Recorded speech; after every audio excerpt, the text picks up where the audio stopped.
Have you ever been in a room where everyone could be lying, and you're the only one who doesn't know it? Imagine the tension, the uncertainty, the feeling that anything you thought you knew could be a lie.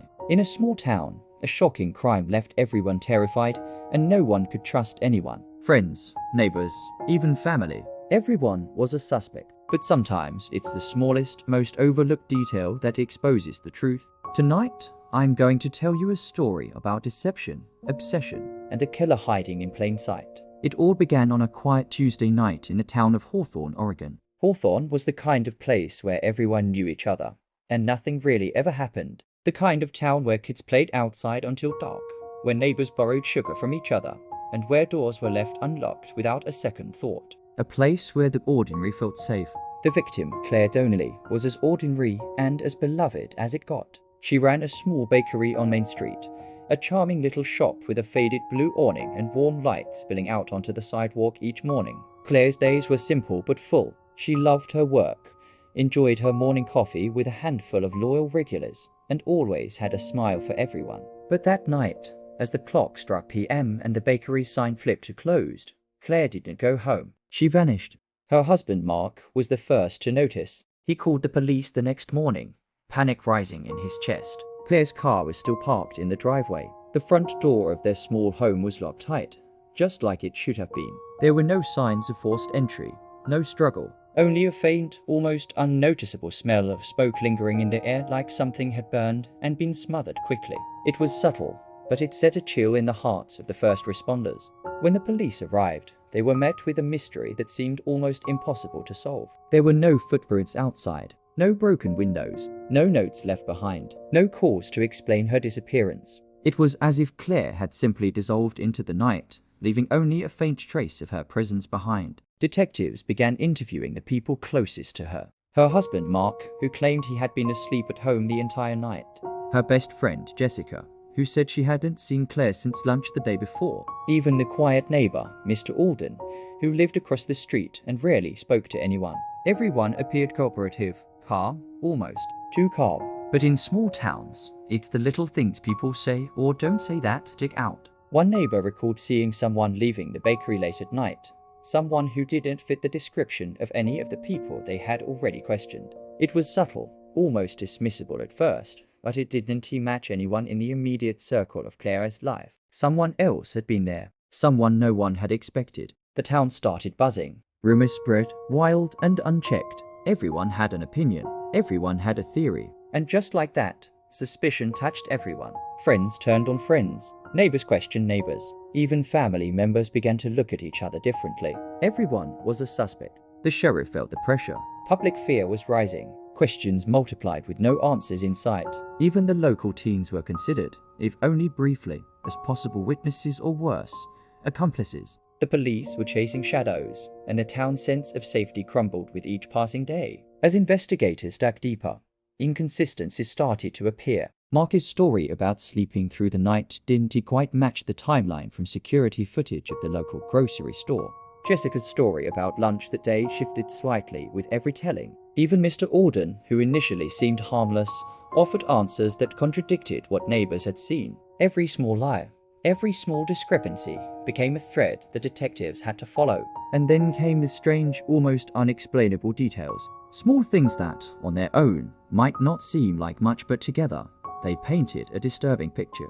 A door slightly ajar in the bakery's back room. A chair moved from its usual place in Claire's kitchen. An envelope in her mailbox, sealed but untouched. Something was off, and the more they looked, the more the inconsistencies multiplied. The investigation revealed a pattern that terrified the town even further. Claire's disappearance wasn't random. It wasn't an accident. Someone had planned this. Someone had observed her routines, her habits, her smallest movements. And when the opportunity arose, they acted with precision. It's the kind of fear that creeps in quietly, where every familiar face suddenly seems strange, where every neighbor, friend, or colleague could be hiding something. Hawthorne had always been safe, and suddenly it wasn't. Detectives began to focus on the minutiae.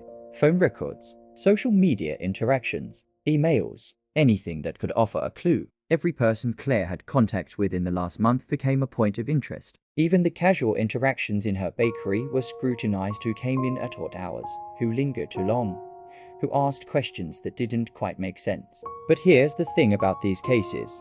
It's often the smallest, most overlooked detail that cracks everything open. A fingerprint, a misplaced item, something so ordinary, it seems irrelevant until it isn't. And in this case, that detail was about to surface. Meanwhile, the town's anxiety grew. People were locking their doors, glancing nervously over their shoulders. Children were called in early from the playground. Shops that once opened with a smile now hesitated. The owners wary, eyes flicking to the street as if expecting someone, or something, to appear at any moment. It was in this tense, suffocating atmosphere that the detectives finally caught their first break. A single, tiny clue that would shift the entire investigation. The kind of detail that seems almost trivial, until you realize it proves everything. And yet, before the detectives could fully grasp it, the town's fear began to feed on itself. Every interaction was scrutinized, every smile suspected. Friends whispered behind closed doors. Even Mark, Claire's husband, began to wonder, was he really safe? Could he trust anyone? This is where the story gets even more unsettling. Because sometimes, the real danger isn't the person you see, it's the person you never suspect. The person who blends in perfectly, who smiles, laughs, and talks like everyone else, while hiding the darkest intentions. And that, my friends, is the heart of this story. The tension, the fear, the doubt that wraps around everyone like a shadow, until the tiniest detail pierces through and reveals the truth. But before we reveal that detail, there's something you need to understand about the nature of secrets. Small towns have a way of keeping them, until one day, everything changes. One detail, one observation, one slip can unravel months or even years of deception. If you're enjoying this story so far, make sure to subscribe and hit that notification bell, because what happens next is something you won't want to miss. It's unlike anything you've ever heard, and it's about to change everything in Hawthorne forever. The investigation stretched on. Days became a week, then 2, and still, there was no trace of Claire. The town's anxiety was growing, a low hum of fear that seeped into every corner of Hawthorne. People avoided the streets at night. Shops that once buzzed with casual conversation were eerily quiet. Even familiar faces seemed strange now, their smiles slightly off, their laughter a little too forced. Everyone wondered, could this happen again? Could the person responsible be standing right beside them? Detectives began piecing together Claire's last known movements, scrutinizing her schedule with painstaking detail. Every errand she ran, every coffee she had, every friend she spoke to, it all mattered. They traced phone calls, text messages, and social media interactions.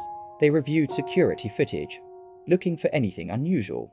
A car parked too long, a shadow moving strangely, someone entering the bakery at an odd hour. Every detail, no matter how small, could hold the key. And then, something surfaced. A single fingerprint, smudged faintly on the bakery's cash register. At first, the technicians dismissed it as nothing, maybe a customer. But it didn't match any of the usual suspects. Not Mark, not Jessica, not Mr. Alden.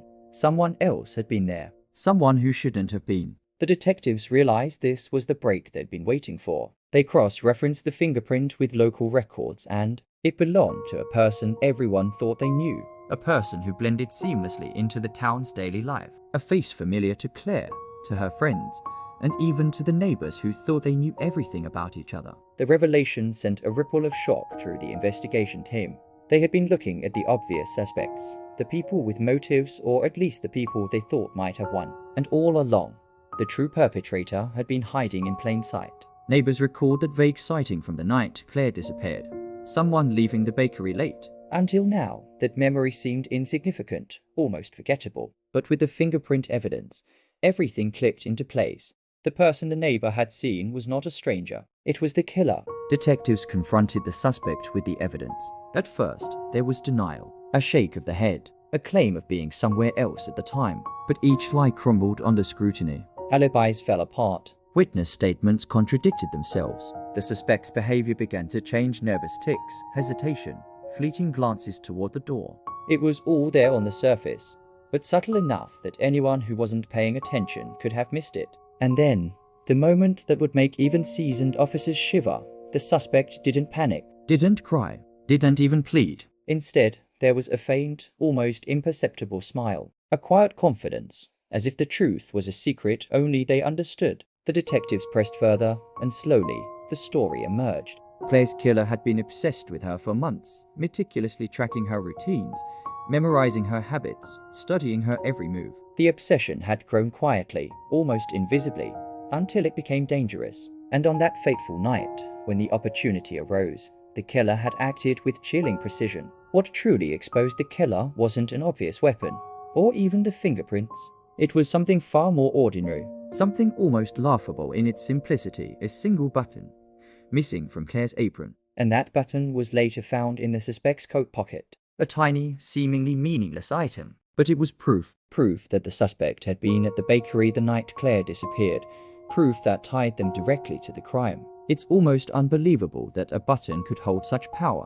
But in small-town mysteries, it's often the details no one notices that become the key to everything. The tiny, overlooked evidence that nobody thought mattered. The evidence that finally turned suspicion into certainty. Once confronted with the button, the suspect confessed. The calm smile disappeared, replaced by a look of resignation. Claire had been taken to an abandoned storage unit on the outskirts of town. She was frightened, yes, but alive, a small mercy in an otherwise terrifying situation. The arrest sent shockwaves through Hawthorne. People couldn't believe it. How could someone they knew, someone they trusted, hide something so dark for so long? How could the person who baked cookies for the kids and shared morning coffee with Claire harbor such dangerous obsession? It was a question no one wanted an answer to, but now they had one. As the investigation wrapped up, the town slowly began to process the fear and betrayal. Life returned to a semblance of normalcy, but the memory lingered. Every neighbor glance carried a hint of suspicion. Every knock at the door brought a fleeting moment of doubt. And for Claire, the experience left a mark she would carry forever. She learned that even in the most familiar places, danger can lurk unnoticed, and that sometimes trust can be the most fragile thing of all. The lesson here isn't just about a single crime. It's about the way secrets hide in plain sight, the way obsession can grow unnoticed, and the way ordinary objects like a button can hold the key to revealing the truth. It's a reminder that evil doesn't always wear a mask. Sometimes it smiles politely, engages in small talk, and blends in with the crowd until the perfect moment arrives. And that's the terrifying part, because it could happen anywhere.